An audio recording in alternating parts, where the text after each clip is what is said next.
વલસાડના છીપવાડમાં થયેલી 11,50,000ની લૂંટનો ભેદ ઉકેલાઈ ગયો છે. પોલીસે તપાસ કરી આંતરરાજ્ય ગેંગના 10 સભ્યોને પકડી પાડ્યા છે. તપાસ દરમિયાન લૂંટમાં તમિલનાડુની કુખ્યાત ત્રિચી નાયડુ ગેંગ હોવાનું જાણવા મળ્યું હતું, જેથી પોલીસે આરોપીઓને શોધવા ઓપરેશન ચલાવ્યું હતું. પોલીસે 2 મહિલા અને 8 પુરુષ સહિત 10 આરોપીઓને પકડી જેલ ભેગા કરી દીધા છે. મહત્વનું છે કે આરોપીઓએ કાચ તોડી કારમાં રાખેલી રોકડ રકમ અને લેપટોપની ચોરી કરી હતી. જોકે આરોપીઓ પકડાતા 20 થી વધુ ગુનાના ભેદ ઉકેલાયા છે. તો આરોપીઓ પાસેથી કુલ 50 લાખનો મુદ્દામાલ પણ જપ્ત થયો છે. જે આરોપીઓ ભાગ્યા હતા, જે ચોરી કરીને, એને વલસાડ સિટી વિસ્તારમાંથી પકડી પાડવામાં ગઈકાલે એક મોટી સફળતા મળી છે. કુલ 10 જેટલા રીઢા ગુનેગારોને પકડવામાં સફળતા મળી છે.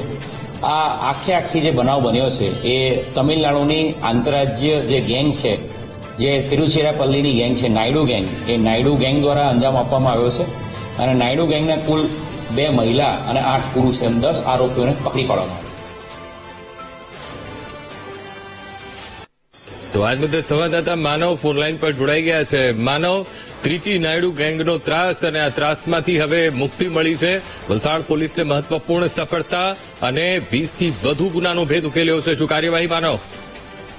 અંકુર, આપણે જણાવવાનું કે વલસાડ પોલીસને બગાસુ ખાતા પતાસું મળ્યું હોય તેવો માહોલ સર્જાયો છે. કારણ કે જે રીતે છીપવાડમાં એક 11,50,000ની જે ચોરી થઈ હતી તેનો જે આ ગુનો નોંધાયો હતો વલસાડ સિટી પોલીસ સ્ટેશન વિસ્તારમાં, અને તેની તપાસ કરતી પોલીસને જ્યારે આ જે આરોપી પકડાયા છે ત્યારે તપાસમાં બહાર આવ્યું છે કે આ જે ગેંગ છે કોઈ સામાન્ય ગેંગ નહીં, પણ અનેક રાજ્યોમાં આતંક મચાવનારી તમિલનાડુની ત્રિચી નાયડુ ગેંગ છે. અને આ ચોંકાવનારી બાબત એ છે કે આનો જે માસ્ટર માઇન્ડ છે એક મહિલા છે.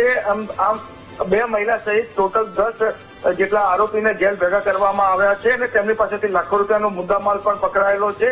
અને જે રીતે જાણવા મળ્યું છે કે એ ગુજરાતના અનેક જિલ્લાઓ હોય કે પછી અનેક રાજ્યો જ્યાં ભીડભાડ વાળો વિસ્તાર હોય, મેળા હોય કે મોટા મેળાવડા હોય, તમામ જગ્યાએ આના ગેંગ પહોંચી જતી અને ત્યારબાદ તક મળતા આ રીતે ચોરીને અંજામ આપતા હતા. હજી તપાસમાં વધુ ગુનાઓ ઉકેલાય તેવી સંભાવના જોવા મળે છે. અત્યારે તો 20 ગુનાઓના ભેદ ઉકેલાયા છે. જી અંકુર. જી બિલકુલ માનવ, સમગ્ર માહિતી સાથે જોડાવા બદલ આપનો આભાર.